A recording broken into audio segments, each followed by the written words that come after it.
વર્ષ જૂના કુબેરેશ્વર દત્ત મંદિરે દત્તાત્રેય જયંતીની ભવ્ય ઉજવણી, ભક્તોનું ઘોડાપુર મટ્યું। વડોદરા શહેરના ઐતિહાસિક કીર્તિ મંદિર પરિસરમાં આવેલા આશરે 300 વર્ષ જૂના શ્રી કુબેરેશ્વર દત્ત મંદિર ખાતે આજે ભગવાન ગુરુ દત્તાત્રેયની જન્મ જયંતીની ભવ્ય અને ધામધૂમપૂર્વક ઉજવણી કરવામાં આવી હતી।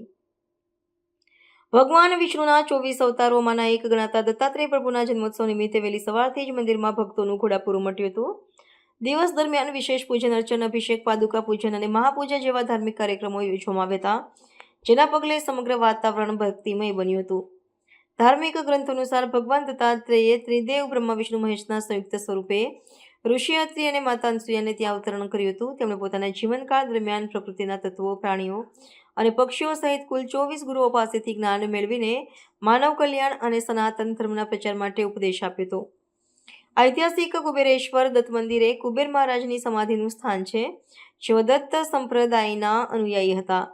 તેથી જ આ મંદિર દત્ત ભક્તોમાં વિશેષ મહત્વ ધરાવે છે। દત્ત જયંતીના પાવન અવસરે વડોદરાના વિવિધ દત્ત મંદિરોમાં પણ ધાર્મિક કાર્યક્રમોનું આયોજન કરવામાં આવ્યું હતું। કુબેરેશ્વર દત્ત મંદિરે આજના દિવસે રોશનીથી સુશોભિત કરવામાં આવ્યું હતું અને ભગવાન દત્તાત્રેયની પ્રતિમાને ભવ્ય પુષ્પ શણગાર કરવામાં આવ્યો હતો। દિવસભર દત્ત બાવનીના પાઠ અને ભજન કીર્તનના કાર્યક્રમો યોજાયા હતા, જેમાં મોટી સંખ્યામાં શ્રદ્ધાળુઓએ ભાગ લઈને ગુરુ દત્ત મહારાજની કૃપા પ્રાપ્ત કરવા માટે શ્રેષ્ઠ મનાતા દિવસની ઉજવણી કરી હતી।